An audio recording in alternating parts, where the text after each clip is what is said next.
Speaking of shocked, let's talk about the wild win in Birmingham for the UTSA Roadrunners. I saw on Twitter people called the cardiac runners, and I think that is a perfect fit for this game with UTSA finding a way to beat UAB at home. The first loss for UAB this season, 44-38 in double overtime. Frank Harris won the game for the Roadrunners. What a fantastic win for these guys. And I will be honest, this game had me on the edge of my seat because the offense did their job for UTSA, but the defense had more struggles than I'd like to mention.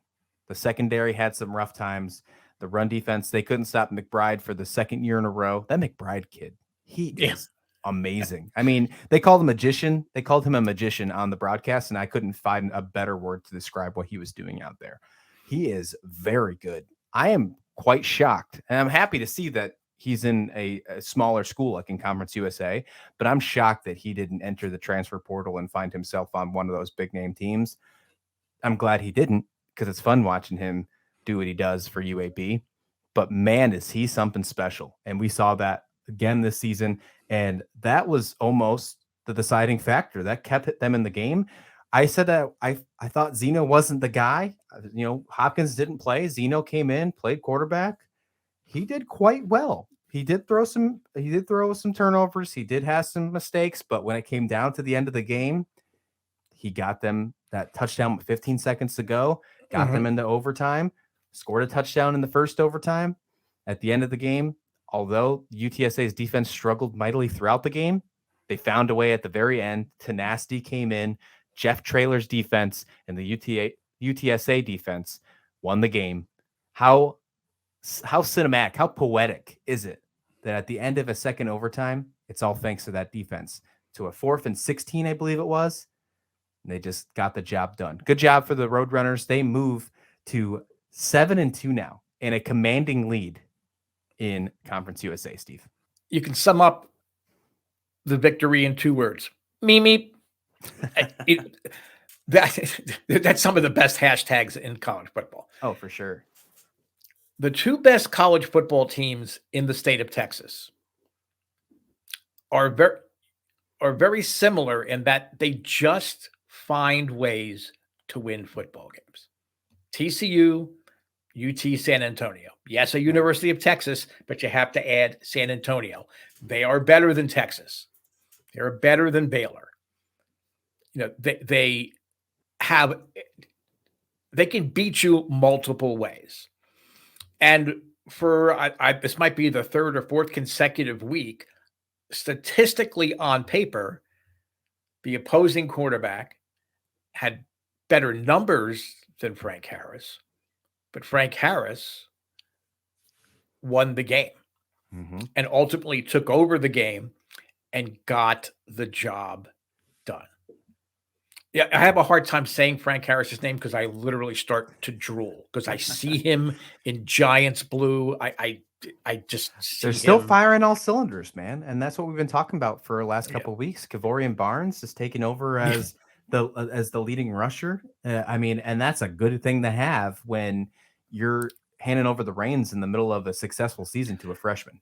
That's a really good thing to have. And Harris looked great, and this wouldn't be a very great UTSA recap if we didn't talk about the amazing catches by Franklin. I mean, both those touchdowns he had, especially the second one. The second one was immaculate. Not only did he get one foot down, he got both down. That was a catch that would have been good on Sundays, and we're going to see him on Sundays. So, I mean, what an amazing game by these guys. I think we're going to see them both. I think Joshua Cephas is the kind of receiver. Okay, he won't go as high in the draft as Franklin may, but he's the guy. He's your go-to guy when you need to get a first down, when you need to get the ball on an out route, catch it, get your feet in, go out of bounds. Franklin's the guy. He's the big play guy.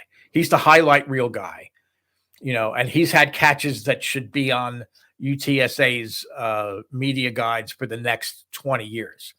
You could probably have enough to have only Franklin, even though he's graduated and gone, to only have his catches on the cover of the media guide, and you wouldn't have to duplicate the picture for 20 years. It's just amazing.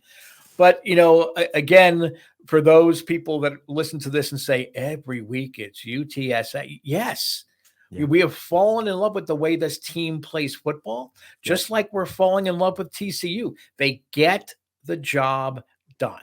They don't have to blow everybody out. They don't have to have the gaudy statistics. They get the job done. The players accept their roles. You talked about the freshman running back. Brady was no slouch for most of the year. It's not like guys weren't performing, but they see, okay, this guy's really helping us, in these formations and these changes we're making. He's getting it done. So when the players are then called upon, they can rotate in talented players at the receiver, in the backfield. Injuries have really dictated a lot of things on the offensive line and the defense. So imagine if they were healthy, maybe there'd be some more impressive wins.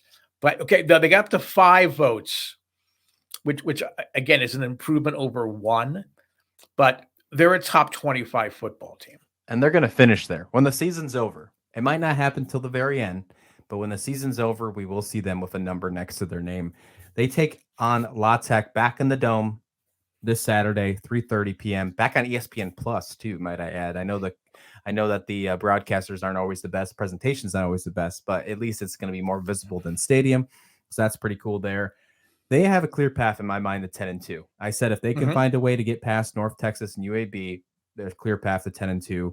They finished the season against La Tech. They head to Rice, which is probably their toughest battle for the rest of the year, and then they come back and finish the season at home against UTEP.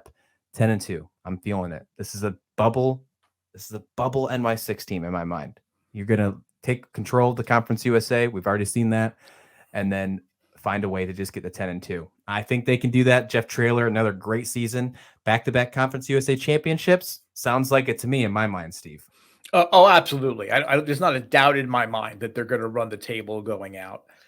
And I really hope that they get, an NY6 bowl or even like New Year's Eve. I mean, a bowl that a lot of people always watch. I'd love to see him play in the Sun Bowl because the Sun Bowl generally has pretty good television ratings. It's played in the afternoon on New Year's Eve. I would love it's right there in the state of Texas, so their crowd can travel.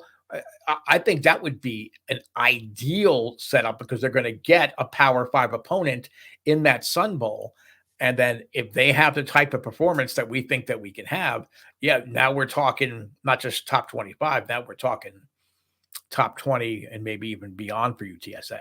I could see it happening. They will finish with a number next to their name, and no matter what bowl they have, we will have you covered here on Slasher U.